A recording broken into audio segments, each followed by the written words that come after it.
Easter's over. Now what? Welcome to Gracefully Catholic. I'm Jessica, and today I will be talking about the season of Easter. Now, if you are new to this channel, we are a group of Catholic women who will be posting every currently Tuesday and Friday. So go ahead, hit the subscribe and ring the bell so you get to see all our stuff. And after you watch this episode, go down below. We will have links to every single person who contributes to this channel so you can watch their own YouTube channels. I happen to be part of the channel called the Popish Plot. It's me, my husband, and his best friend, and we like to go and talk about the Catholic faith, how to explain different things, and largely just goof off. So, Lent was 40 days. And by 40 we mean 40-ish. It's a biblical number, so we picked 40, but there's the issue of do we count Sundays, do we not count Sundays, but around 40 days. And if you went at it, you fast, you prayed, maybe you gave alms, or helped out some other charity in some way. It was a lot of work. It was an effort. It was over a month. A lot of people went in, took up a new devotion. One that we did at our show was the Memento Mori, Remember Your Death one,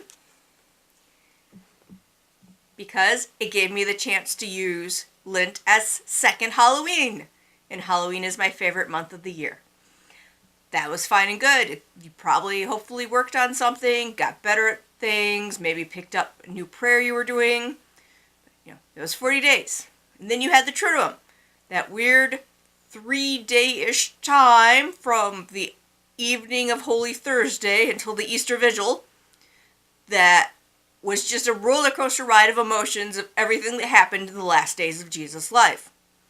It's the shortest church time of the year, and it involves the only day of the year that there are no masses, because you start Mass on Holy Thursday, there is not a Mass on Good Friday, you end up in the Easter Vigil.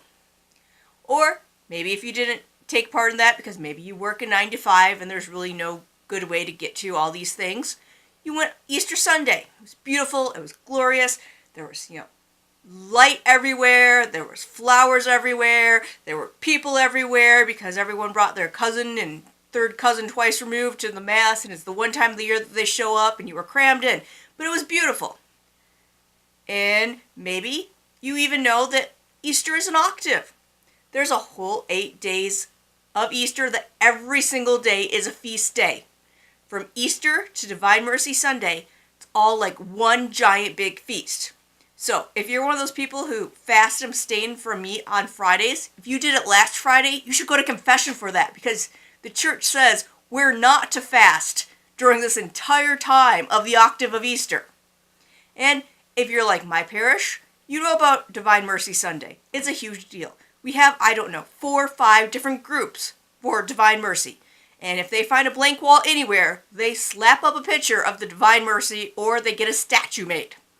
So you're like, all right, I got this. There's Easter, there's Divine Mercy. But now what? It's still Easter. Easter is 50 days long. Easter lasts all the way to Pentecost, which is in June this year. And you'll notice that because if you look on a church calendar, it will say that next week is the 3rd Sunday of Easter. It's still Easter. Easter, being 50 days, makes it almost 1/7 of a year. Every single Sunday is an Easter celebration, and every day of Easter is part of Easter in celebrating Easter. Because, although if you watch my channel, you know that my co-host like to point out how I'm sort of dark. And although I greatly love talking about death and thinking about death, the whole point of remembering your death is so that you remember how awesome Easter is. The whole point of the religion, the whole point of Christianity is Easter. Christmas is important because without the incarnation, there wouldn't be Easter. Good Friday is vastly important because if Jesus wasn't willing to die for our sins, he wouldn't have defeated death at Easter. So, it's still Easter. Now, it's super hard in a modern life to go and party for 50 days straight. However, even secular people who do things like fasting will point out, if you fast hard, you got to feast hard. So hopefully you went all in during Lent. You did all sorts of spiritual disciplines and all sorts of, physical things connected to those spiritual disciplines. And now that it's Easter, although you shouldn't get back to any old habits, like if you gave up smoking, continue not smoking. But if you gave up something you really like chocolate or candy, or occasionally going and getting French fries, go ahead and have them during these 50 days of Easter, because you're celebrating, you're feasting. And if maybe you weren't all that good with Lent and you didn't do much, well, you still need to celebrate. I wouldn't suggest going out on the actual physical feasting if you didn't do the fasting, because that's why you end up having to go and, then go on a diet before the summer. But still, spiritually feast. Maybe you are like, I tried to get off social media.